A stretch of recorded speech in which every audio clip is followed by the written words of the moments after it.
Good afternoon, everyone, respected dignitaries on and off the dais, faculty members, and my dear friends. I, Isha Khiramka, feels immense pleasure to introduce the guest of honor, Mr. Apurv Chamaria. Sir is the head of Global Brand and Digital Marketing for HCL Technologies, a 6.8 billion IT company. He is responsible for handling of various profiles like brand marketing, employee marketing, proposition development and marketing, digital marketing, etc. Under his leadership, HCLT debuted at Interbrand Top 100 Indian Brands at number 19 and grew 35% YOY on brand value, and also featured in the Brand Finance Global 500 2015 at 497th position. In his 10 years of HCLT, he performed various roles including being CEO Vineet Nayar's EA, Sales Director at HCL America, and leading marketing and strategy for enterprise application business. Sir holds a double master business management from IMI and advertising from IIMC, and he is also a regular speaker at various conferences like American, Microsoft, Paul Writer, Great Indian Marketing Summit, etc. Last but not the least, Sir is a member of the advisory board at Mudra Institute of Communication, Ahmedabad, and also a columnist for the Pitch and Digital Marketing Asia. His upcoming book on You Are the Key, Unlocking Doors Through Social Selling is being published by international publishing house Bloomsbury. May I now request Sir to enlighten us with his words of wisdom. The podium is all yours, Sir.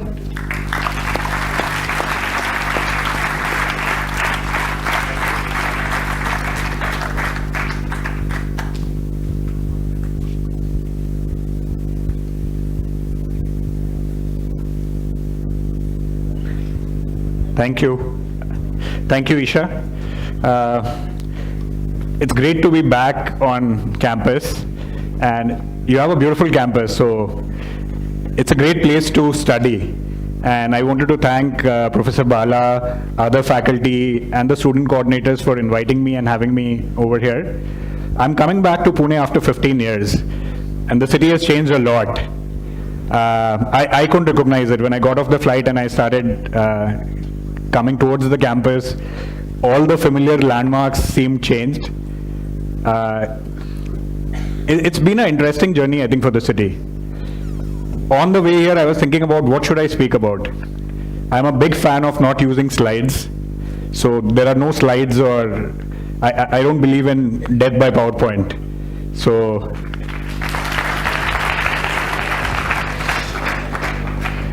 one of the most interesting things I do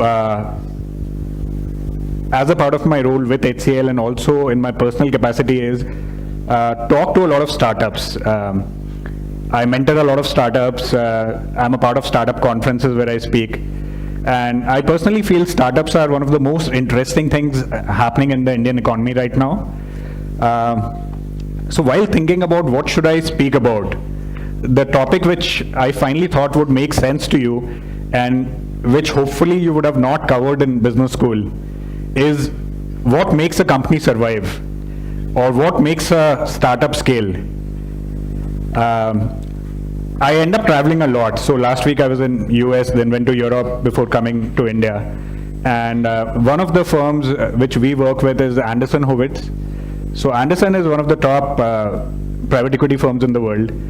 And I was with one of their senior partners in San Francisco a couple of weeks ago. And he told me an interesting statistic.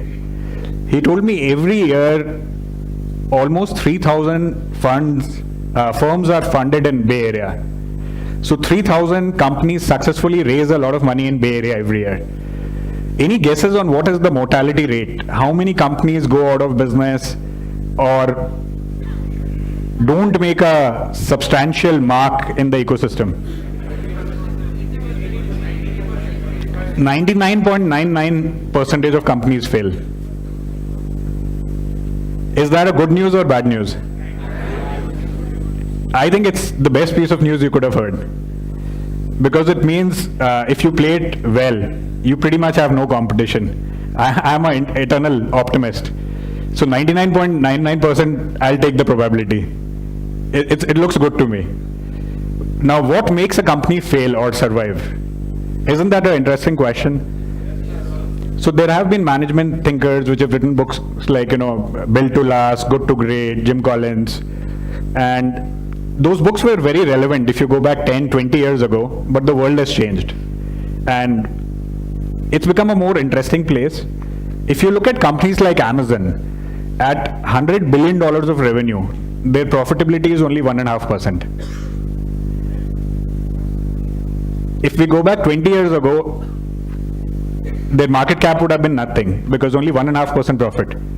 Today their market cap is $500 billion or even more.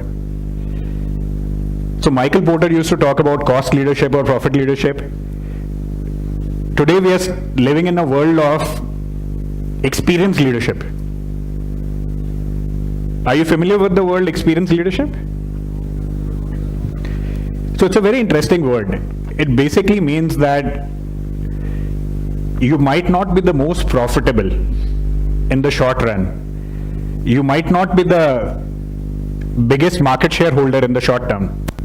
But if you're configured for growth and you are an experienced leader, you will end up doing very well. There is something called Red Queen effect. Have any of you followed Alice in Wonderland? It's a great book. I think it's one of the best books ever written on business strategy. It's seen as a children's fairy tale book, but it's one of the best books written on business strategy. So Red Queen effect says that you have to run faster even to stay in the same place. That's what the world has come to. If you run really fast, you will end up staying at the same place. You will at least not lose market share or mind share. And you have to do something very, very different to gain market share. Today's world is also driven by the sharing economy. In a lot of countries, youngsters such as yourself prefer to share than own. In a lot of countries, owning cars is going out of fashion. It just doesn't make business sense to buy a car. There is no IRR model or NPV model which makes sense for you to own a car. Ride sharing or renting a car from a company like Lyft or ordering a Uber is more profitable. You get a chauffeur-driven car, you don't have to worry about maintenance, you don't have to worry about expensive parking. So sharing economy is really taking off. Airbnb. So the new world of enterprises are asset light and experience heavy. They might not have a lot of real estate, manufacturing plants, but they're very, very experience heavy. That's the world we are living in. So sharing economy and experience economy are two things I would like you to take note of. Now, what kind of employees do these companies look for? Very relevant. The second year students would be sitting in for placements in March, April, right? And the first year students would be sitting for summer training pretty soon.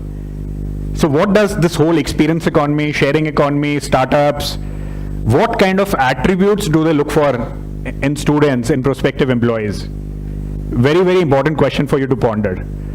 The way I look at it, there are three things you really need to be a master of. If you're truly gifted, you'll be a master of two things. And if you're 1 in 1,500, 2,000 students you have, you'll be a master of all three. And I call them IQ, OQ, and EQ.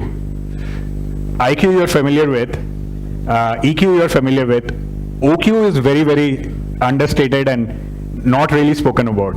OQ is operations quotient. Can you run things at a certain velocity with a certain volume, and can you run it well with zero defects? So you might be absolutely high EQ, high IQ, and still fail because you can't execute. So God lies in the details, and if you can't execute, it's very hard to be successful.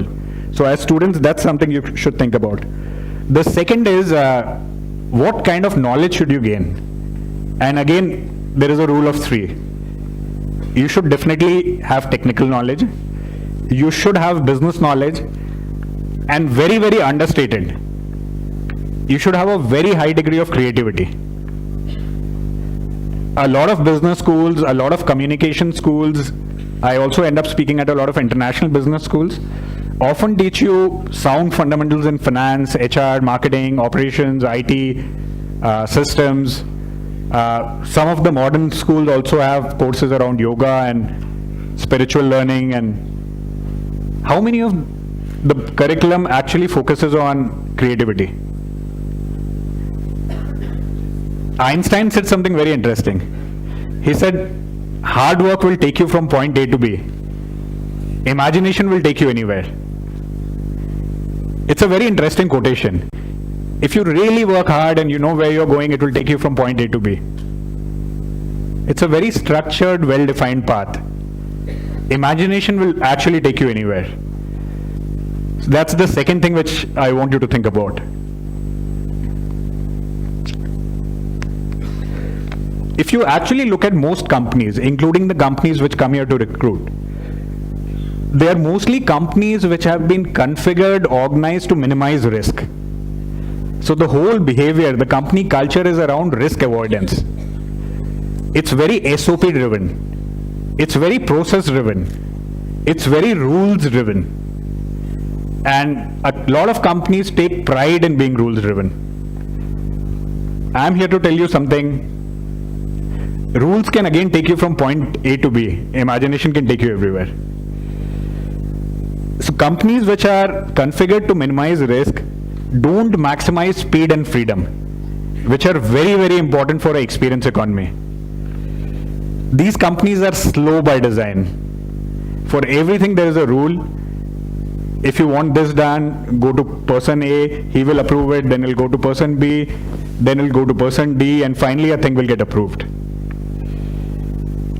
Most of these companies have managers who derive their power from hoarding information.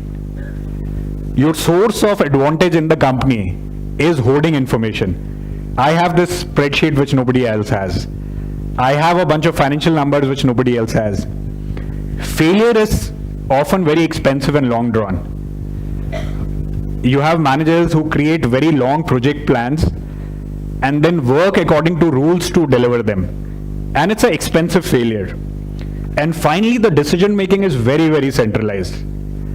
For everything, there is a VP of something who will take the decision and rest everybody implements.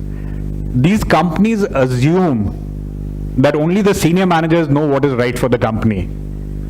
While I firmly believe it's youngsters like you who are the source of competitive advantage for any company.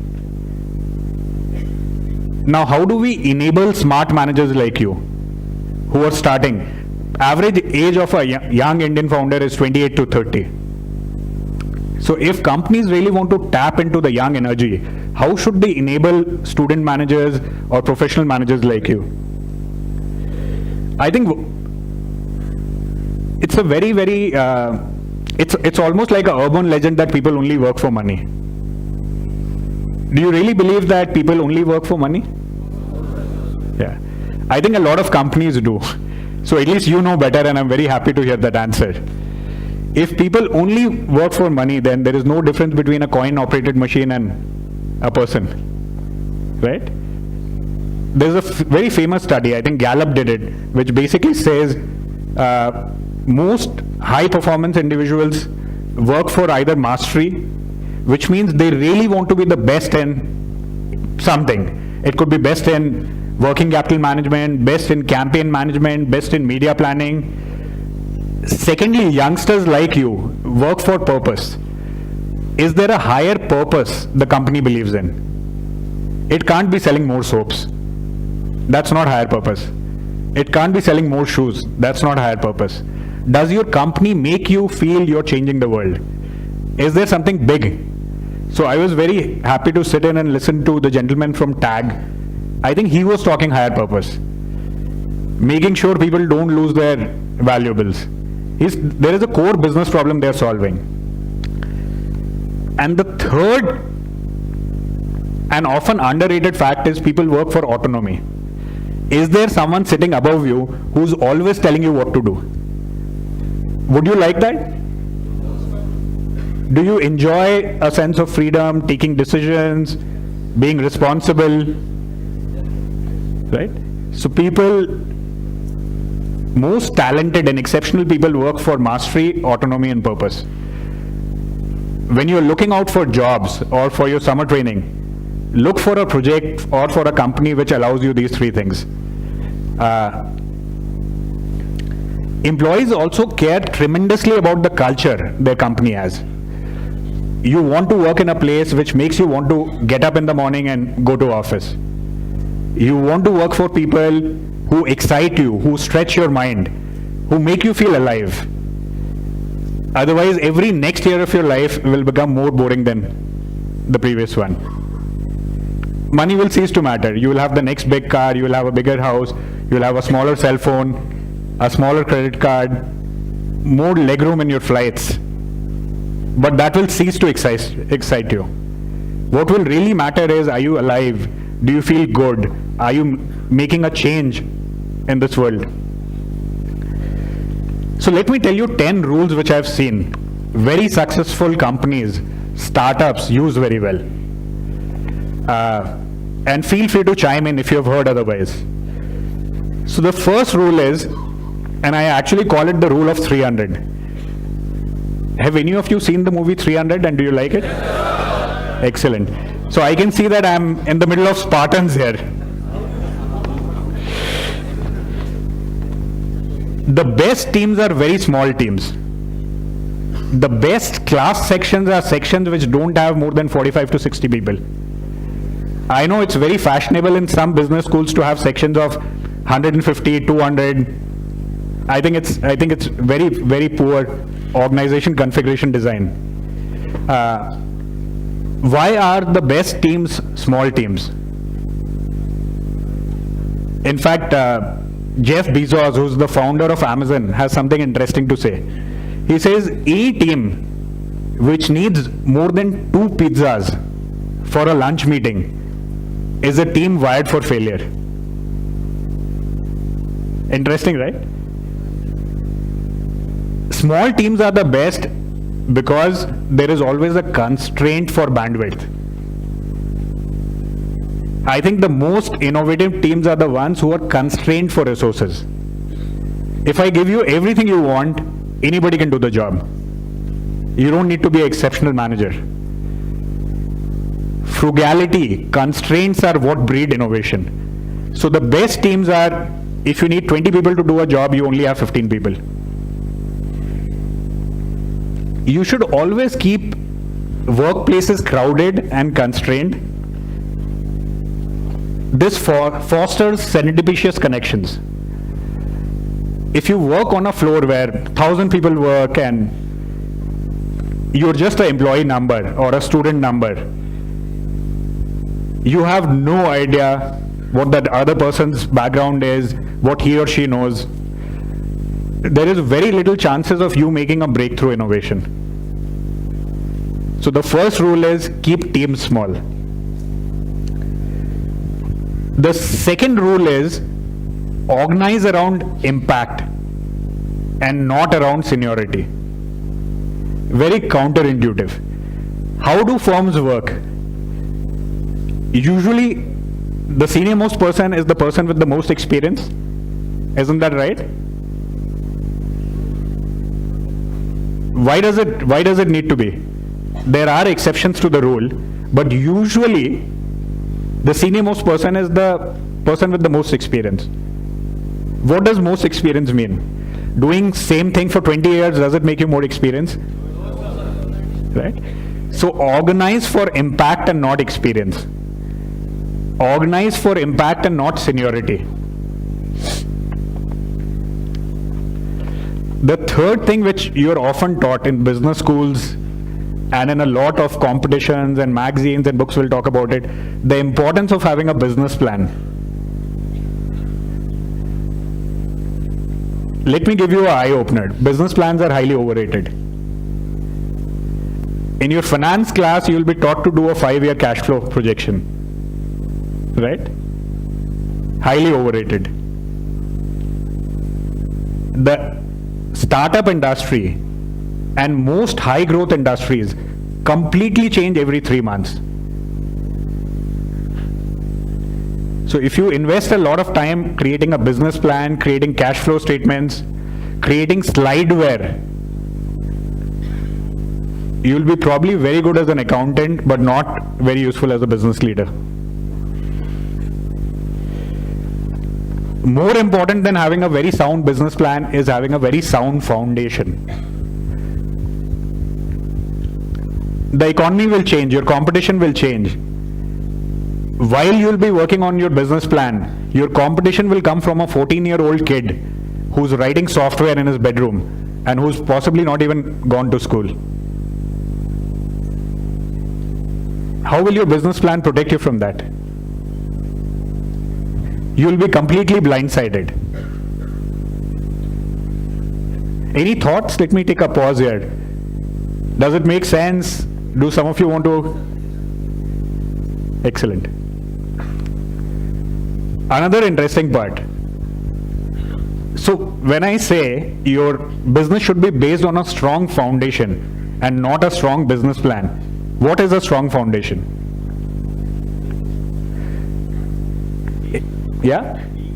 Team. Okay, team is a great answer. What else? Purpose. Purpose. Innovative idea. What is the problem which your product or service is solving? Yeah, execution is another. If you actually look out the window and you see all the internet companies in India, 90% of them are copycat companies. They've taken a model which exists in US or Europe and coded it in India. None of them are solving a core business problem. Very, very few companies. I was quite intrigued by the gentleman from TAG because it's innovative. He's solving a core problem. He's not just selling clothes online and that kind of pedestrian stuff. So the second thing is, to have a strong foundation, you should organize for growth and not revenues. What does that mean? See, the mistake which people will make in a business plan is, they will do a revenue projection. They will say next year we should do 5 crores. Which basically means that the moment the company hits 4.8 crores and there is 6 months left, people start slowing down. Because they already start feeling they've achieved the numbers. That year could have been 15 crores instead of 5 crores. And most companies don't have the financial discipline to change their targets every month. Which means people use a piece of paper to underachieve. And they're very happy with underachieving. So organize for growth and not revenue. Third, a lot of you are often taught to focus on competition, which I think is it's a huge mistake. Because you can either focus on customers or you can focus on competition. Focusing on two things is like an oxymoron. It's just not possible. Focus has to be singular. So between competition and customers, whom would you want to focus on?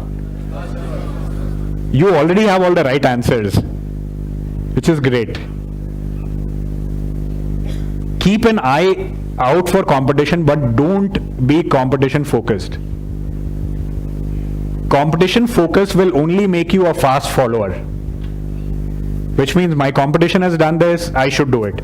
It will never make you a market disruptor. The third point is, hiring is possibly the most important thing you will do as managers. A lot of you will join companies, your second year students, your first year students will possibly not get an opportunity to hire. Hiring is too important to be left to HR. And I know I'm speaking at BIMHRD conference. How many of you have HR as a specialization? No one? Very interesting. Great. I think all of you are in the business of sales, marketing and HR. Don't confuse your specialization with what you will actually end up doing. Whether you take up finance or operations or IT, all of you will be in the business of sales and marketing and hiring. When I say hiring is the most important thing you will do, great companies are built by great people. If hiring is not something you're doing personally and you're delegating to HR, you will end up getting people who are culture dilutive. So please remember that hiring is the most important thing you will do. Please hire even a junior executive in your team, in your firm personally. Every next person should be better than the previous people. Extremely, extremely important for a high growth company. The fifth thing which I want you to take note of. In a lot of courses on culture and organization behavior, you're taught to create consensus. Let me give you a rude shock. Consensus is hugely overrated. It's like democracy. Make sure as managers, as leaders, you listen to everybody, but don't focus on aligning everybody. It's a huge waste of time. And for high growth companies, you can't afford to waste time.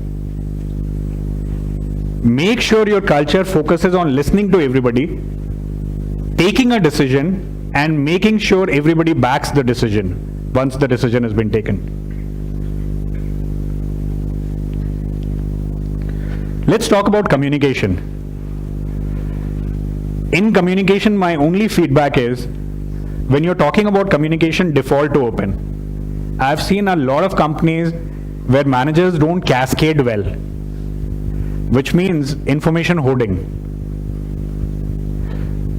I come from a very large firm. It's a $7 billion company. We operate in 32 countries, and we employ about 110,000 people.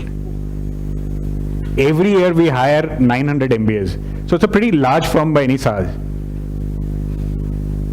Some of the things which companies pride themselves on is keeping business plans and strategy plans very well hidden, which means other than the CEO and a couple of presidents and executive vice presidents, nobody knows what the company's strategy is. Now, how utterly ridiculous is that? As a young employee, you're supposed to contribute and deliver to a strategy which is only shared with you at a very abstract 30,000 feet level. Now, believe you me, if you think a piece of paper gives you competitive advantage, it doesn't. In our company, everybody, including a young management trainee, can access a portal which has recordings of all strategic business plans. We call it My Blueprint portal, and everybody contributes to building the strategy, which means the CFO's business plan, the CHRO's business plan, it's all recorded, it's on a portal. People can log in and people can give feedback to the plan. And when we started this, there were all kinds of concerns. Somebody will take a screenshot, share it with competition, and we'll be doomed. Believe you me, nothing happens. Most companies know what is the right thing to do and still are unable to do it, which is great. So please think about that. Goal setting, very, very important. How important is it to set realistic goals? Do you think it's important to set realistic goals? I would disagree. I think reasonable people only make reasonable progress. Realistic goals only allow you to reach realistic end states. If you really, really want high potential, high impact growth, please set unrealistic targets. Hire a great team, enable them, have a great culture, and please set unrealistic targets. In HR, there is a concept of a comfort zone and a courage zone. Are you familiar with it? Some of you are. Make sure that your teams and you are operating in courage zone and not the comfort zone. There is no learning, there is no growth in comfort zone. It's like exercising. If your body is not paining, every day you're not growing. Realistic targets, realistic growth, reasonable people, reasonable growth. Hire unreasonable people.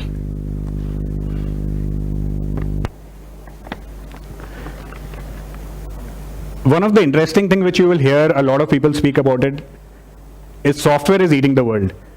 A lot of firms are becoming software driven. It's not manufacturing which is going to be your source of competitive advantage. If software is your source of competitive advantage, who are the people you should listen to? Should it be the accountants? Every company will have either a R&D setup or a software team which is building the product. I think those are the people you should listen to. Those are the people you should put in front of customers in terms of prospective customers and use that to drive decision making, because they are the closest to the product and they are the closest to the customers.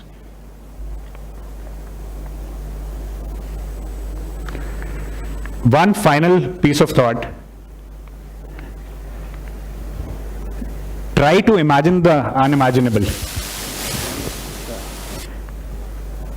Because a lot of unimaginable is coming to life as we speak.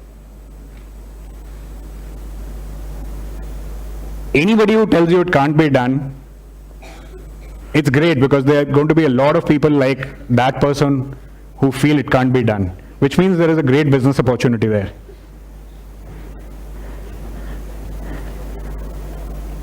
You're just about to graduate from a life of classrooms to the classroom of life. So these are 10 things which, if you can remember, use some of it, I think it will stand you in very good stead. I would love to know your feedback, comments. You can write to me on Twitter, you can write to me on LinkedIn, and even ask me a few questions right now.